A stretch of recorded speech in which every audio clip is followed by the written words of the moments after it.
नमस्कार, आप देख रहे हैं विकासनामा न्यूज। आपके साथ मैं हूं राशि। आइए खबरों की शुरुआत करेंगे। ग्वालियर से बड़ी खबर, जहां केंद्रीय मंत्री ज्योतिरादित्य सिंधिया ने पीएम नरेंद्र मोदी को जन्मदिन की बधाई दी। ग्वालियर पहुंचे सिंधिया ने जब पत्रकारों से सवालों के जवाब पर अपनी प्रतिक्रिया लेना चाही तो उन्होंने कहा कि प्रधानमंत्री जी का जन्मदिन है। हृदय की गहराइयों से हम सब और देश की संपूर्ण जनता उनके स्वस्थ जीवन और उज्जवल भविष्य की कामना करती है।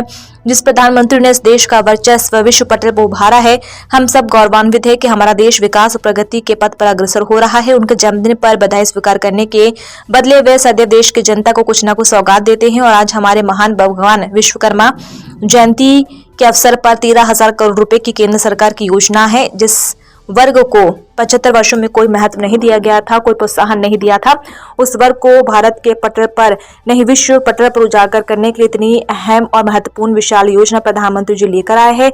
हृदय की गहराइयों से विश्वकर्मा समाज की तरफ से मैं उनका तहे दिल से धन्यवाद अर्पित करता हूँ। और आज इतनी अच्छी योजना शुरू की जा रही है।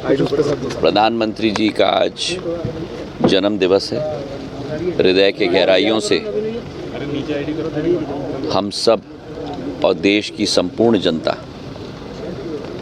उनके उज्जवल जीवन के लिए, स्वस्थ जीवन के लिए कामना करती है। जिस प्रधानमंत्री ने इस देश का वर्चस्व विश्व पटल पर उभारा है, हम सब गौरवान्वित हैं कि नरेंद्र मोदी जी के नेतृत्व में हमारा देश विकास और प्रगति के पथ पर विश्व स्तर पर अग्रसर हो रहा है। उनके जन्मदिन पर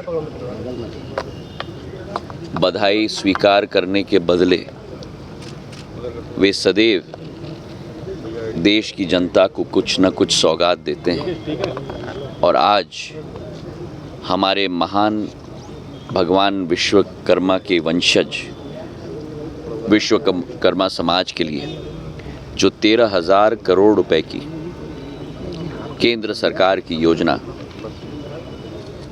जिस वर्ग को पिछले 75 वर्षों में कोई महत्व नहीं दिया गया था, कोई प्रोत्साहन नहीं दिया गया था, उस वर्ग को भारत के पटल पर नहीं लेकिन विश्व पटल पर उजागर करने के लिए इतनी अहम, महत्वपूर्ण और विशाल योजना प्रधानमंत्री जी लेके आए हैं। हृदय के गहराइयों से मैं विश्वकर्मा समाज की तरफ से भी उनको तहे दिल से धन्यवाद अर्पित करना चाहता हूं। और इस योजना के तहत हमारे महान शिल्पकार, हमारे दर्जी, हमारे एक एक कार्य करने वाले, हुनर की क्षमता रखने वाले एक एक युवा, एक एक युवती को एक नया प्रोत्साहन मिलेगा और इसके आधार पर संपूर्ण देश आगे बढ़ पाएगा। इसका मुझे पूर्ण आशा और विश्वास है। सर, भोपाल में होने वाली जो इंडी गठबंधन की बैठक थी वो कैंसिल कर दी गई है, ये कमलनाथ जी का बयान आया है। अब दूसरे दलों की जो योजना है उस पर मैं टिप्पणी नहीं करूंगा, लेकिन शायद I.N.D.I.A घमंडिया गठबंधन ने, सनातन धर्म नष्ट करने वाले गठबंधन ने,